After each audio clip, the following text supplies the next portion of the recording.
Oke, baik. Alhamdulillah, alhamdulillahirabbil alamin wahdahu wassalatu wassalamu ala asrafil anbiya'i wal mursalin wa ala alihi wa sahbihi ajmain amma ba'du. Senang sekali anak-anak ustazah. Dwi kayaknya makin putihan ya Dwi ya? Iya Wi. Salah fokus ustazah sama si Dwi ini. Perawatan aja si Dwi ya. Oke.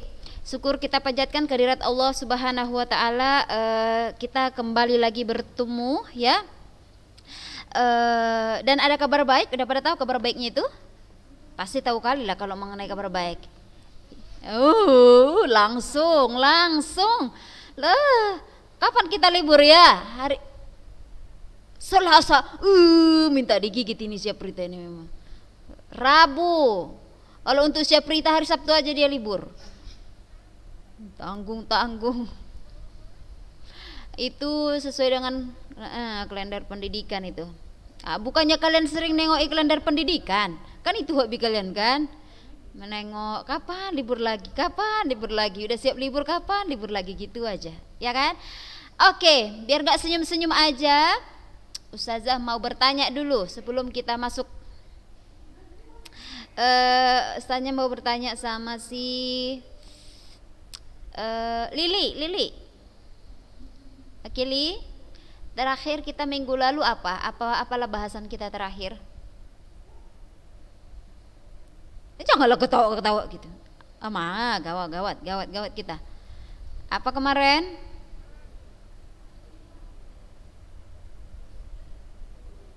Enggak dicatat. Atau cuman kemana? Jadi ini di mana rupanya, di bukunya taruh? Apa? Makanya jangan gitu disatuin. Yasmin. Apa Min kemarin terakhir? Yasmina Karima.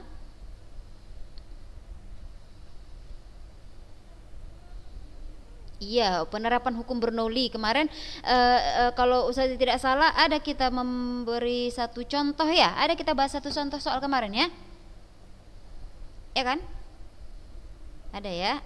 Ada tugas kita kemarin. Janganlah mungkin. Memang ini. Ada tugas. Oh, kalau itu ingat kali kalian kalau itu. Ustazah ingatkan lagi bagi yang baru bergabung, silahkan di chat ya kehadirannya, kasih tahu nama hadir gitu biar nanti Ustazah ngerekap absennya dari situ ya. Nah, baik. Apa tugasnya? Ada tugasnya. Apa Ustazah suruh? Belum siap itu soal itu kan. Ustazah ingat belum siap Ustazah selesaikan karena habis waktu, betul? Iya kan? Berapalah hasilnya?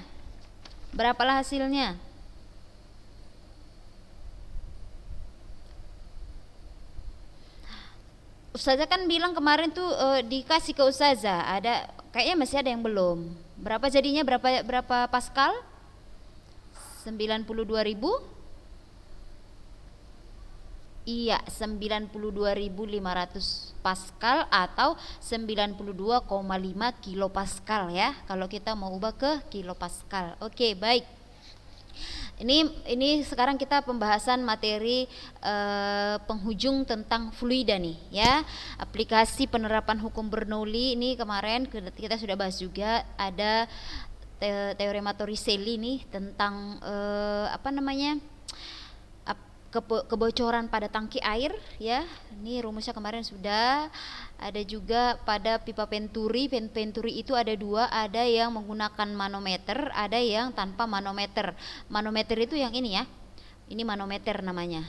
Ini tanpa manometer. Jadi pada manometer itu diisi cairan lain yaitu Hg atau raksa. Nah, jadi rumusnya bedanya cuma sedikit-sedikit aja gitu. Ya. Kita lanjut. Ini dia untuk tabung pipa pitot. Pipa pitot itu untuk mengukur kecepatan laju aliran gas atau udara ya. Laju aliran gas atau udara. Sedangkan kalau Venturi itu kan untuk mengukur laju aluran fluida dalam sebuah pipa. Jadi dia cairan biasanya, cairan. lebih identik ke cairan. Jadi ini dia untuk menghitung fee-nya. Ini sekilas aja, nggak terlalu banyak kita ini. Aplikasi berikutnya yang paling banyak kita gunakan adalah alat penyemprot. Ada yang menggunakan alat penyemprot nyamuk di rumah? Baygon gitu. Ada? Ada ya? Alat penyemprot anti nyamuk atau misalnya hairspray, parfum ya, gunakan parfum di rumah saja. Kalau keluar nggak usah ya. Jadi jangan menggunakan parfum keluar rumah kalau nanti tercium sama lawan jenis, tidak kita cium nanti bau surga. Jadi misalnya kita menggunakan parfum, atau misalnya kalau yang sekarang ini paling banyak kita gunakan juga adalah hand sanitizer, ya kan? Kita sekarang ini untuk masa-masa corona kan kita menggunakan semprot-semprot kayak gini nih, hand sanitizer. Nah itu juga merupakan salah satu penerapan daripada hukum Bernoulli, di mana saat batang penghisap ditekan, udara akan mengalir dengan kecepatan tinggi dan melewati mulut pipa. Akibatnya tekanan di ujungnya akan menjadi kecil. Perbedaan tekanan ini yang mengakibatkan cairan di dalam tangki naik dan dihamburkan dengan halus oleh aliran udara dari tabung penghisap. Nah ini dia aplikasi hukum Bernoulli, pipa semprot atau alat penyemprot. Ada juga adalah tentang gaya angkat pada pesawat terbang. Tahu ya kayak mana bentuk pesawat terbangnya? Sayapnya, maksudnya sayapnya. Kenapa pesawat itu bisa terbang ke atas? Padahal bahan utama dari pesawat itu apa? Plastik kah, busa kah, atau logam kah? Apa bahan pesawat itu? Bahan pembuatnya. Terbuat dari apa pesawat? Logam, baja, campurannya pokoknya logam, jenis-jenis logam ya kan, bukan dari kapas itu ya. Kalau kapas tahu kita udah dilepaskan aja langsung terbang gitu kan. Kenapa ya bisa pesawat itu terbuat dari bahan yang sangat berat tapi dia bisa terbang? Apa yang menyebabkannya? Nah inilah dia secara fisikanya kayak gitu. Nah jadi gaya angkat pada pesawat itu terletak pada sayapnya, bentuknya kayak gini nih. Kalau kalian perhatikan ini kan mirip sayap burung ini. Pernah nggak memperhatikan lengkungan sayap burung itu? Ya kan? Nah, jadi memang sebenarnya orang yang menemukan pesawat itu sebenarnya dari dia melihat apa ciptaan Allah dulu dia. Nah, dilihatnya burung itu kenapa ya bisa terbang ya? Diperhatikannya bentuk sayapnya dan juga dilihatnya formasinya. Kalau kalian perhatikan burung burung yang banyak-banyak, misalnya burung apa yang sering banyak-banyak ya, misalnya burung sawah lah gitu kan, burung gereja ya. Kalau burung gereja itu mereka terbang bersamaan, itu kan tidak pernah satu baris gitu. Pernah nggak itu kalian lihat kayak gitu? Enggak kan? Tapi pasti ada dia meruncing, ada dia di ujung ada yang di depan menjadi pemandunya gitu. Ustazah gambarkanlah kayak gini dia nih.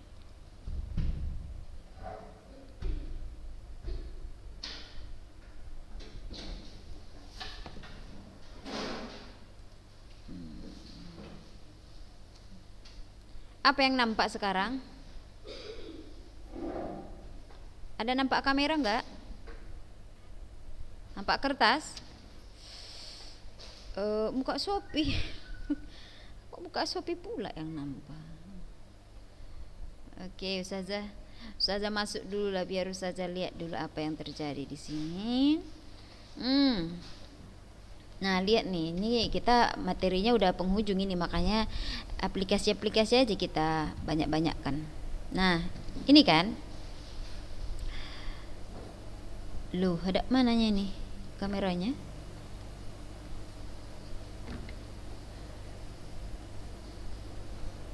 Pas kan tangan Ustazah arahnya kan? Nggak terbalik tangan Ustazah kan? Ya kan? Oke.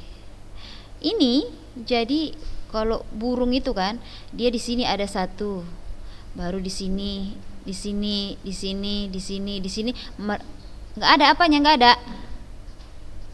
Apa yang nggak ada nih? Udah. Jadi mereka itu membentuk formasi. Nggak apa? Jadi buka. Ini udah.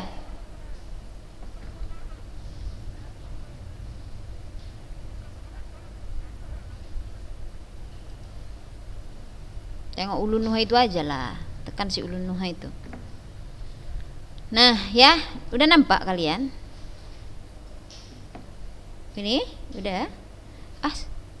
Oke, baik. Jadi dia intinya formasinya adalah seperti ini ya. Nah, begini dia buat formasinya.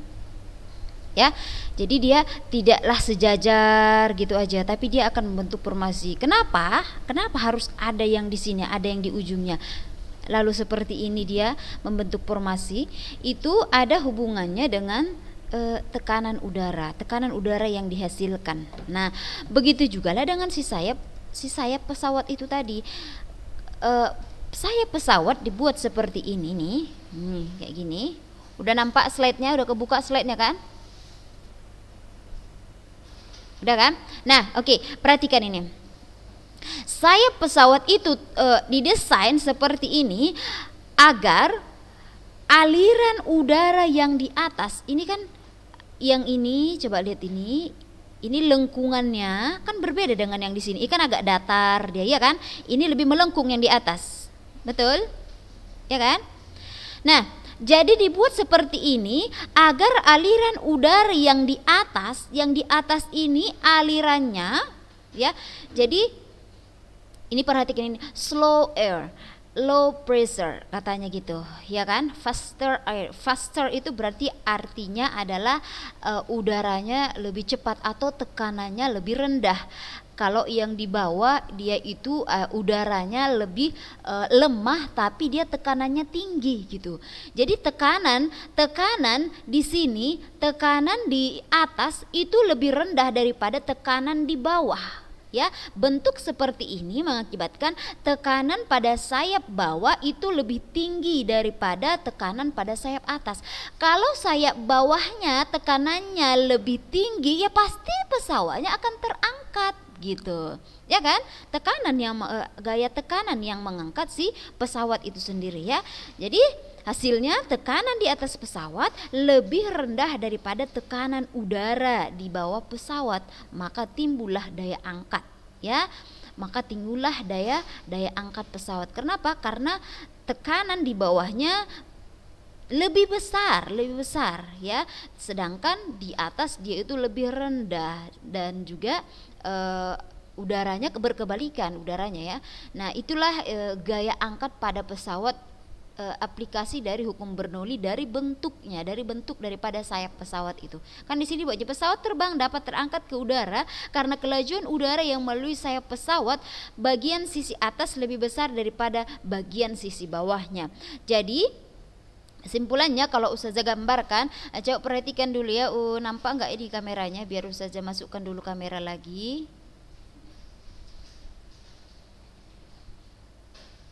Ini udah nampak kameranya? Udah kan? Oke, perhatikan kalau Ustazah gambarkan. Dia begini. Kan tadi sayap pesawat itu kurang lebih seperti ini. Pada bagian atas dia itu lebih melengkung. Kalau yang di sini dia lebih datar, ya kan? Nah, jadi inilah udara. Ini udara nih, udara atau sudah udara. Lalu ini sayap atas itu ada kecepatannya. Kecepatan pada sayap atas V1. Udah? Lalu ada juga kecepatan pada sayap bawah nih, V2. Udah? Ada juga tadi katanya pada sayap atas itu kecepatan udaranya lebih tinggi, ya kan? Pada sayap bawah kecepatan udaranya lebih kecil. Sedangkan tekanan di sini, tekanan di atas itu lebih kecil dan tekanan yang di bawah itu lebih besar. Sudah? Jadi dapat disimpulkan untuk sayap pesawat gaya angkatnya dengan persyaratannya V1 kecepatan di atas pesawat itu harus lebih besar daripada kecepatan di sayap bagian bawah, dan juga sebaliknya untuk tekanannya, tekanan pada sayap atas itu harus lebih kecil dari tekanan pada sayap bagian bawah. Nah, kayak gitu dia. Nah ya, begitu dia untuk aplikasi pada pesawat. Nah, kalau biasanya nih untuk yang ujian-ujian nasional, kalau dulu masih ada ujian nasional ya kan, kalau sekarang kalian udah nggak ada lagi ujian nasional gitu. Kalau dulu dia ini sering ada gitu. Ini sering ada gaya angkat pada pesawat itu kenapa bisa gitu loh. Nah, ada juga yang dia menggunakan persamaan. Nah, inilah persamaan untuk penerapan hukum Bernoulli pada sayap pesawat F1. F1 itu adalah gaya pada bagian bawah sayap. Kalau di sini bagian bawah, kalau saja tadi itu adalah bagian atasnya yang satu. Gaya pada yang di bawah dikurang dengan yang di atas sama dengan tekanan yang di bawah dikurang di atas dikali dengan AA-nya, itu adalah luas penampangnya. Kalau dihubungkan dengan massa jenis, beginilah dia persamaannya ya. Oke. Ini contoh soal. Sudah habis materi kita tentang fluida. Sekarang Ustazah mau kita saling tanya jawab ajalah dulu. Sudah habis materi kita tentang fluida. Nanti kalau tidak ada pertanyaan kita bahas soal lah kalau gitu. Oke, sebelum kita mau lanjutkan ke pembahasan soal, ada pertanyaan itulah dulu. Ada yang mau ditanya? Ata, sehat Ata? Siapa yang tidak punya buku? Ini kayaknya jaringan kita jelek ya.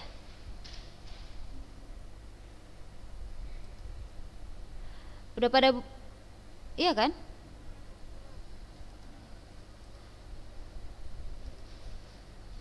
Banyak yang nggak punya buku. Kenapa belum mengambil buku? Kan ada di sekolah kemarin dibilang. Habis bukunya. Apa itu Sarapina Uwu? Udah berganti nama anti Sarapina Uwu. Allah. Mesti kali buatlah di situ-situ mau orang kah? Memang lah ini. Oke. Loh. Baik. Ustazah ulangi sekali lagi, ada yang mau ditanya? Tentang fluida inilah, tentang fluida ini. Kalau enggak biar kita murojaah sama-sama nih. Yang hadir 28. Saya ingatkan yang belum absen biar absen ya. Oke, kita ulang mulai dari awal ya, sama-sama. Mulai dari fluida. Oke, fluida, salwa. Apa itu kemarin fluida? Apa itu fluida? Salwa. Apa itu fluida?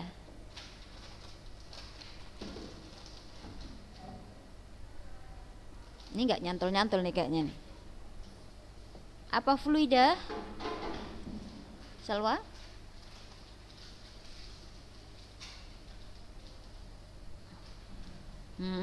Seperti apa itu contohnya?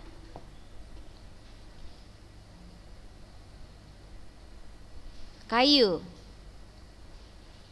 Kayu termasuk apalah yang bisa mengalir? Termasuk gak kayu itu? Air, gas. Pokoknya dia itu yang wujudnya cair, gas. Itulah dia yang bisa mengalir, ya. Oke. Mutia. Dengar Ustazah? Oke, Mutia. Sekarang Ustazah mau tanya nih tentang si ini lagi, fluida. Mananya ini? Fluida itu ada fluida statis, ada fluida dinamis, ya kan? Betul? Ya Allah, suaranya. Kalau dia hukum Archimedes itu fluida statis apa dinamis?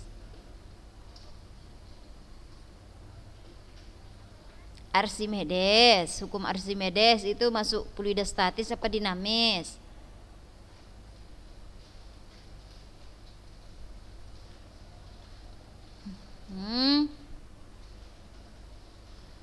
Buka lagi, lupa. Dah lupa?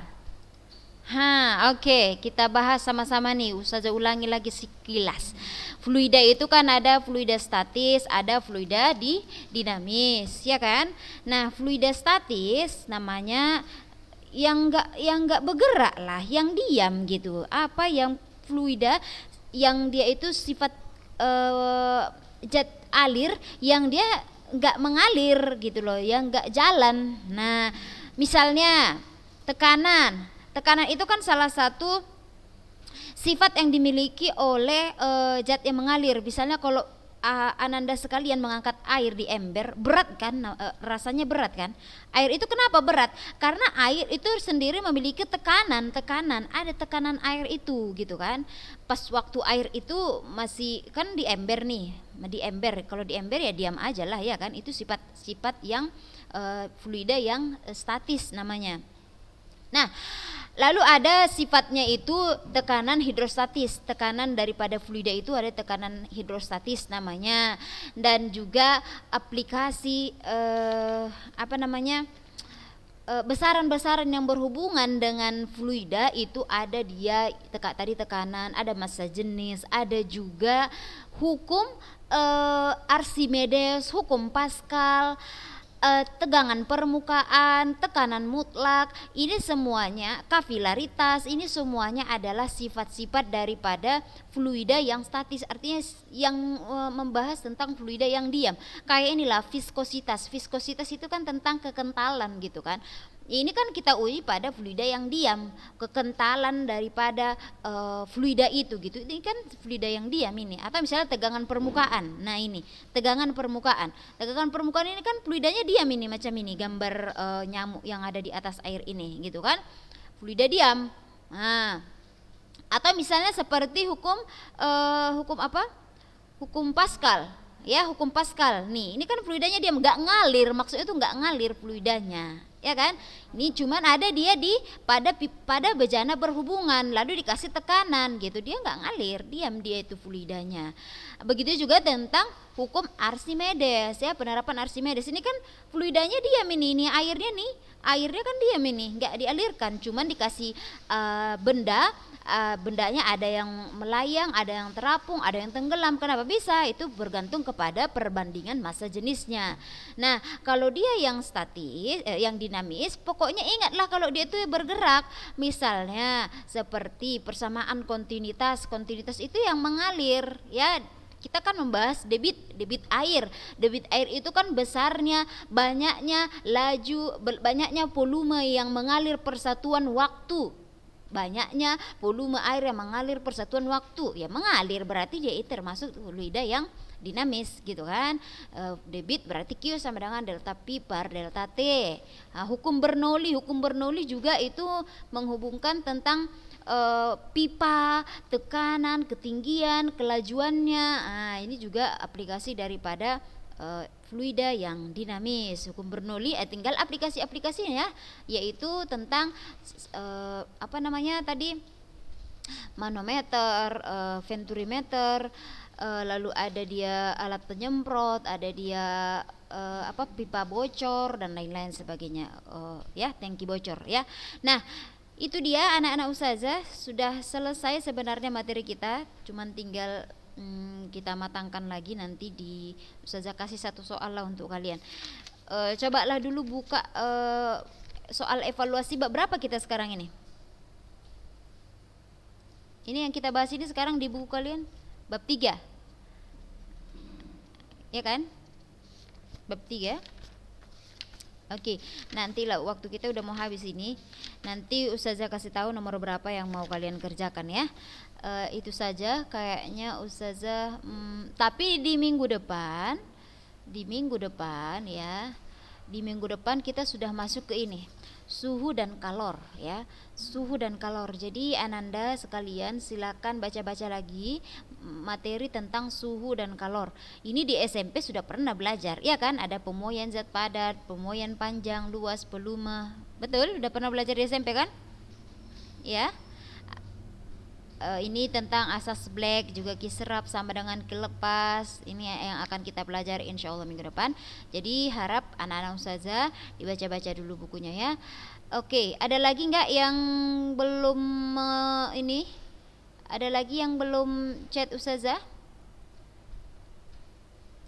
Biar ustazah copy dulu nih. Udah semua nih ya? Udah semua ya? Oke, baik.